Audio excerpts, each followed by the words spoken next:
पहा नवीन एपिसोड्स एकदम add free.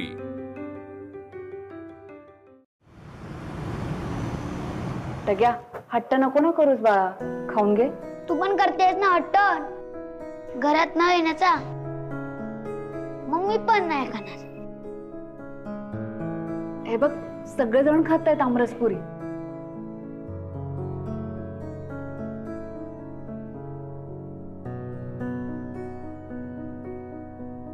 भूक लागली असणार ना तुला पण?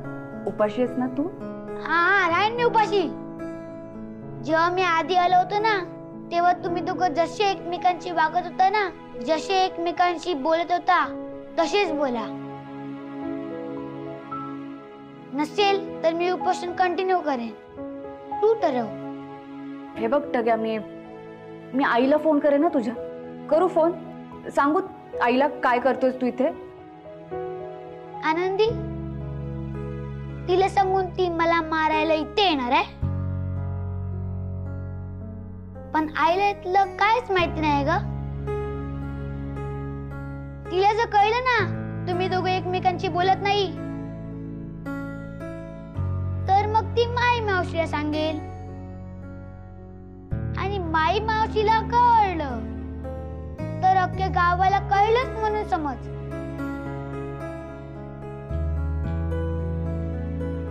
टग्या, अरे बाळा ऐक ना। नाही नाही, तू ऐक माझं। हे आनंदी, तू नाहीयेस ग अशी? तो नाही खाणार। बरोबर बोलते राघवराव तुम्ही। हा टगेश्वर, मी काय म्हणतो बाळानो, एक मिनिट। हा ऐका, तुम्ही उपोषण करते आहात, मान्य आहे।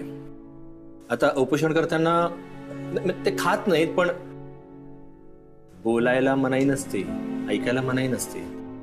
तर मी काय म्हणतो, जर तुमची परवानगी असेल तर मला काही बोलायचं आहे तुमच्याशी, आतमध्ये जाऊन बोलू शकतो?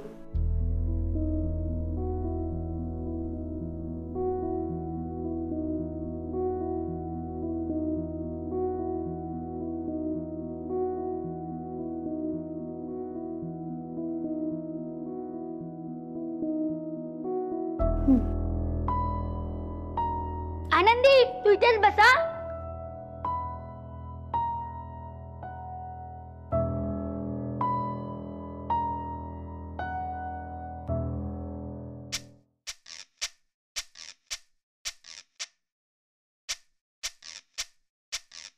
हा बोला। बोलतो। ठगेश्वर, तुम्ही बस। हे पण चालेल, काही हरकत नाही। बघा राघवराव, आता आनंदीने मला जसा समजवण्याचा प्रयत्न केला तसं तुम्ही नका करू। काय ना राघवराव, मी तुम्हाला बघितलंय याच खोलीत, हे असे एकटे बसले होतात। आनंदी नाही म्हणून वाईट वाटत होतं। हे बघा, मला आणि चिंगीला तुम्ही दोघं एकत्र आलेले बघायचे आहेत। तुम्ही दोघं मोठे आहेत हो, पण चिंगीवर या सगळ्याचा काय परिणाम होतोय ह्याचं तुम्हाला काय माहित हो? खूप मोठ्यासारखे बोलता एकदम। मोठ्यांना कळलं नाही ना राघवराव, तर या लहानांना मोठं व्हावं लागणारच ना। बरोबर आहे, पण लहानांनी हे असं उपोषण वगैरे करणं बरं नाही ना। ओ, पण आनंदी येत नाही घरी, त्याचं काय? आनंदी घरी येणार। कसं?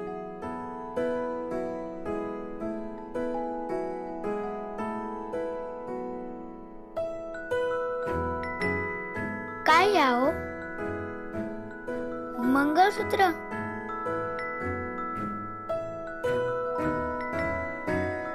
हे मंगळसूत्र मी आनंदीला देणार, आणि मग आनंदी स्वतःहून या घरी परत येणार की नाही बघा।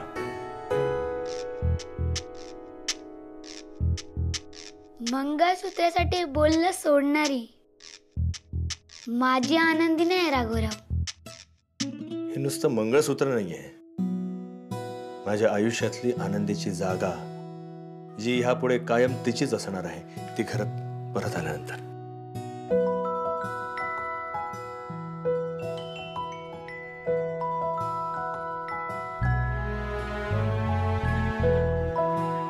काय बोलता काय कळलं नाही मला. हे बघ, हे ठीक आहे, हे जाऊ दे. मी काय म्हणतो, हे असं हट्ट करून आनंदीला परत बोलवून घ्यायचं, ह्याला काय अर्थ आहे? आनंदीने या घरात येणं, ते तिच्या इच्छेने येणं, ह्याला जास्त महत्व आहे. तसंही आपल्या घरामध्ये एवढे प्रॉब्लेम्स चालू आहेत, त्यात परत चिंगीचे आजोबा, त्यांची तब्येत बरी नाहीये, म्हणून आनंदी तिकडे थांबणं पण गरजेचं आहे. हा, पण त्यांना एकदा बरं वाटलं ना, मग बघा, मी स्वतः माझ्या हाताने हे मंगळसूत्र आनंदीला देईन आणि आनंदी स्वतः या घरी परतते की नाही बघा.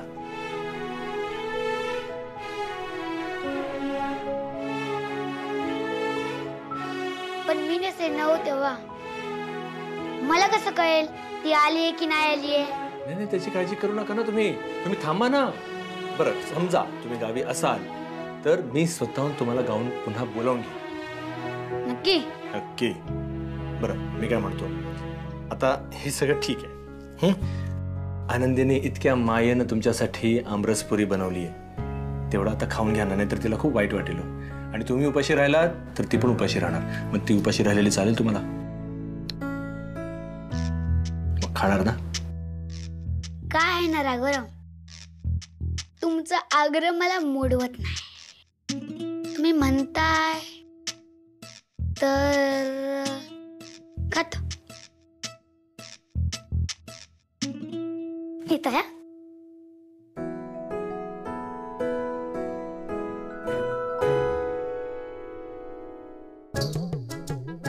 सॉरी डग्या, तो आमरस बघून उपोषण करायचं विसरलो. अरे तुम्ही गद्दार गद्दार, चला निघा इथून. उठे, निघ, चल निघ, निघा. बाट्या बाट्या बाट्या घेऊन नका जाऊ.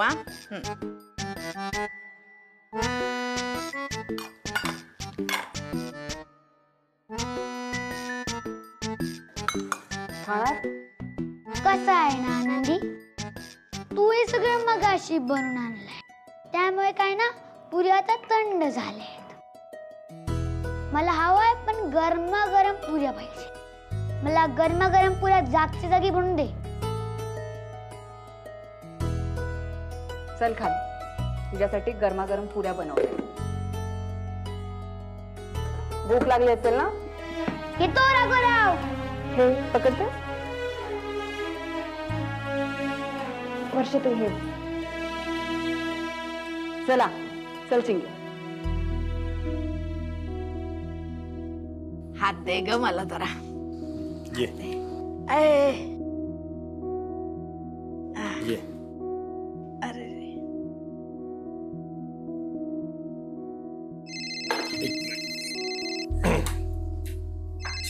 हॅलो. हा, ओके, ठीक आहे ठीक आहे ठीक आहे, चालेल. Thank you so much. आंब्या जरा अंगावर आला ग वर्षा. वर्षा, हो, मला आताच फोन आला होता. आपल्याला कोर्टाची तारीख मिळाली आहे. काय? परवाच कोर्टात आपल्या केसची सुनावणी असणार आहे. अगं बाई, म्हणजे अतुलला तर शिक्षा होणार ना? आई, असं इतक्या तडकाफडकी काही होत नसतं.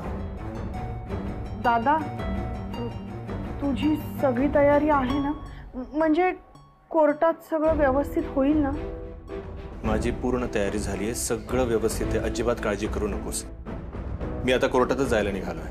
आणि ऐक, आपल्याला न्याय मिळणार, आपणच जिंकणार आहोत. आलोच. वाह, मज्जा आली. आनंदे, काय कमाल बनवलेस आमरसपुरी. हे घे. हा, येऊन दे गरमागरम पुरी. घे बाळा. चिंगी, ना सांगतो, आबांच्या तिन्ही पोरग्यांमध्ये चांगलं जेवण कोण करतं? कोण? आपली आनंदी. तुझी आऊस. आनंदी गावात होती ना, तेव्हा मी माझ्या घरी कधी जेवलोच नाही. बोल. वय ना आनंदी? हो बाळा, पण टग्या, हा? ताई पण मच्छीचं कालवण काय कमाल करते रे. हो हो, पण तुझे एवढं चांगलं म्हणत येत नाही तुला.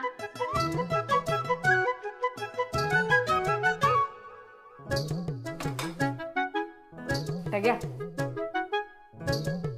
पुन्हा माझ्यावर चिडायचं नाही हं? नाही चिडणार. माझा जीव आहेस तू,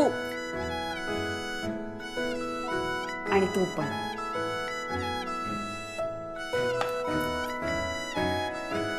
तू असं चिडलास तर कसं चालेल बरं? मी कोणाकडे बघायचं? माहेरचा माणूस आहेस ना तू. अगं नाही चिडणार ग, आजपासून आनंदी. आणि आता कसं आहे, सगळं नीट होणार आहे. मला एक गंमत माहिती आहे. काय गंमत आहे? अगं राघव रेवांकडे गंमत आहे. ती गंमत काय माहितीये? ती ना नाही काय नाही. टग्या, काय गंमत आहे त्यांच्याकडे? हे बघ आनंदी, मी नाही सांगू शकत हा. ते माझं आणि राघवरावांचं सिक्रेट आहे. पण मी लवकरच मुंबईला परत येणार, हे नक्की. हो का? हो.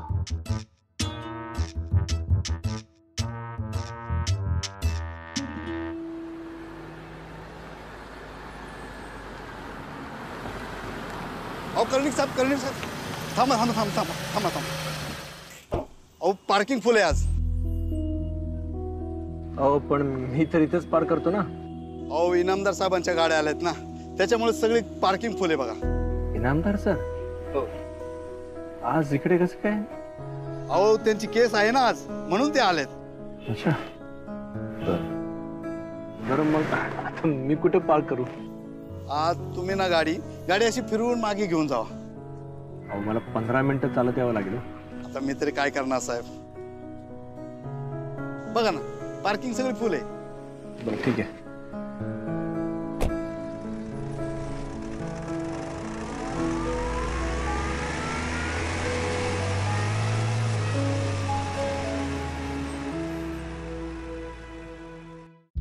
आई, मी खूप दमली आहे. प्लीज पाणी दे. चिंगी, तुझ्यासाठी ना एक गंमत आहे. गंमत कुठली?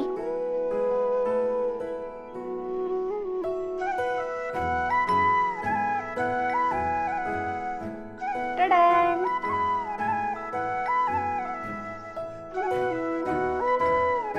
आई काय हे? खूप टेस्टी आहे. रसना. रसना? रसना इंटरनॅशनल. तुला माहितीये, भारतातलं पहिलं फळापासून बनवलेलं झटपट पेय आहे. त्यात 21 विटॅमिन्स आहेत. हे बघ, तू काय प्यायलीस आता? Orange flavour. Orange flavour. पण ह्यात आंबा, अननस, पेरू, लिंबू, मिक्स फ्रूट अशा चवीचे रसना मिळतात. आणि 100% मेड इन इंडिया.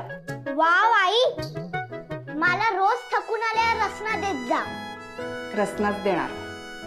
चिंगी, मी लहानपणी रसनाच प्यायचे. कोणाकडे वाढदिवस असेल, बारसं असेल, आम्ही रसना पिऊनच साजरा करायचो. भारताची नंबर 1 पसंत रसना. माझी पण. वाह, अजून एक ग्लास. फक्त तुझ्यासाठी नाही, माझ्यासाठी पण आणि टग्यासाठी पण. वर जाताना टग्यासाठी पण घेऊन जा. हो. हे घे, हे तुझं.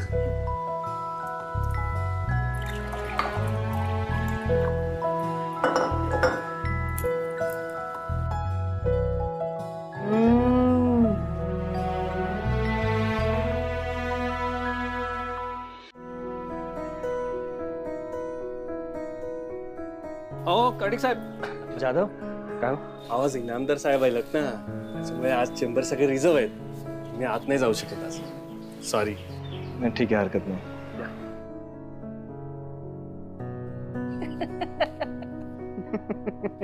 या कर्णिक साहेब या, इथे विराजमान व्हा.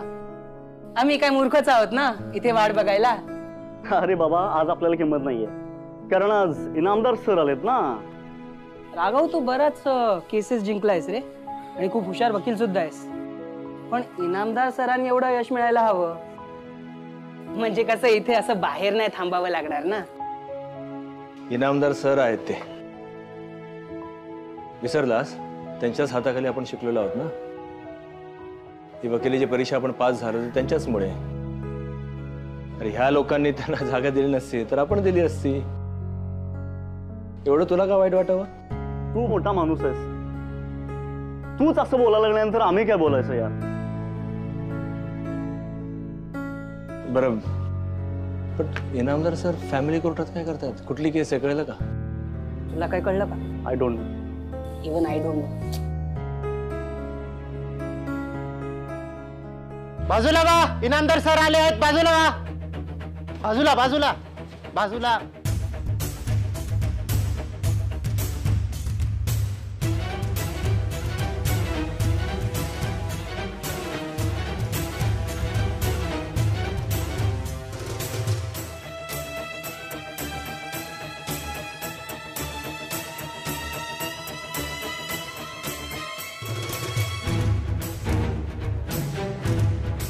अरे आपण इनामदार साहेबांसाठी थांबलो, मग हा कोण आहे? विराज इनामदार सरांचा मुलगा आहे तो.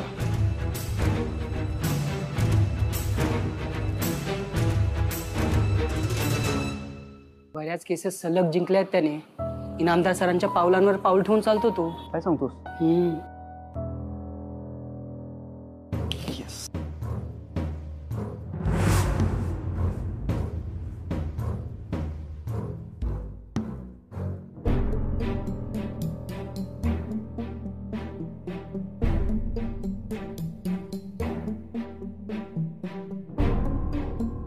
बाजूला जरा बाजूला.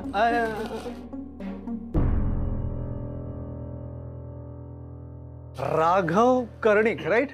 Viraj Inamdar. Good to see you after a long time. काय करतो सध्या, कुठे असतोस? आपण दोघेही एकाच कॉलेजमध्ये होतो. वकिलीच करतोय तुझ्यासारखं. ब्रिलियंट. तू वकिली करतोस हे ऐकून मला खरंच खूप आनंद झाला. कारण काय ना, हल्ली बरीच लोक वकिलीच्या डिग्र्या घेतात आणि काहीही करत नाहीत आणि कुठल्या तरी मल्टीनॅशनल कंपनीला जॉईन होऊन मोकळे होतात. पण आय ट्रूली फील की एक वकीलच ग्राउंड लेवलला काम करू शकतो. What do you think? Absolutely. Excuse me sir. नमस्कार. नमस्कार. मी ॲडव्होकेट साईप्रसाद देसाई. बरं. मी स्वप्नील ऍडव्होकेट स्वप्नील वाकणकर. नमस्कार. इनामदार सरांकडेच शिकलोय. हा अच्छा. ग्रेट. भेटूया लवकरच, फ्रिक्वेंटली भेटूया. होय होय. आणि अजून त्याच घरी राहतोस? हो. ब्रिलियंट. चलो भेटू, जरासा घाईत आहे. शुअर.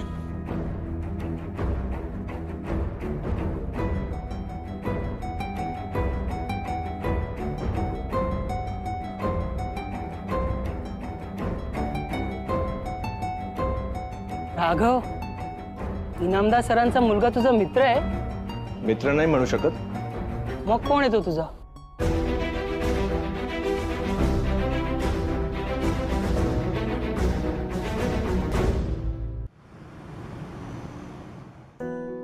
देवा, सगळं नीट होऊ दे रे बाबा. माझ्या पोरीच्या मागची सगळी इडापिडा दूर होऊ दे. आणि राघवला सगळं आठवू दे. हा, कोर्टामध्ये म्हणजे काय ते कलम बिल्म असतात ना, कुठे असं खंड नको पडायला. असं पटापट पटापट. काय चाललंय तुझं? हा, ऐक, सांगते देवाला. वर्षा, तुला मी सांगते, अजिबात काळजी करू नको हा बाळा. हे बघ मी ना देवाला सगळं सांगितलंय. म्हणजे तुला आता काहीच काळजी करायची गरज नाही. सगळं व्यवस्थित होणार बाळा तुझं. हा सोनू? आई हे बघ, ऐक. हे बघ, माझा जेवढा देवावर विश्वास आहे ना, तेवढाच विश्वास माझ्या दादावर आहे. त्यामुळे मला माहिती आहे सगळं चांगलं होईल. मोठी बहीण आली. माझा नाही का विश्वास माझ्या पोरावर? हा राघवा, अरे राजा, आज केस आहे ना माझ्या राजाची. आई, का सकाळपासून वाट बघताय तुम्ही? केसचा टायमिंग दुपारचा आहे. अगं बाई, मला वाटलं सकाळची आहे. मी होका जमला सकाळपासून तयारी करते. ऐक, माझे गुडघे गेले ग. उघडा रे कोणीतरी दरवाजा.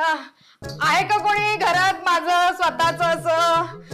अरे उघडा रे दरवाजा. घडते, एवढं बोलू नकोस. मग किती वेळ सांगावा लागतो? एवढा वेळ लागतो का? बबन अरे हळूहळू काय काय रे बबन राजू बबन काय रे अरे पहिलं त्याच्या सांगतो चल आई तिकडे ठेवू चल हळूहळू काय रे कोणी पाठवलंय? कोणतरी माणूस आला होता घेऊन. मला वाटलं अतुलचं कोणतरी असेल म्हणून मी जोर घेऊन आलो. बाकी तुम्ही बघा कोणाचं काय ते. म्हणजे हे अतुलने पाठवलंय?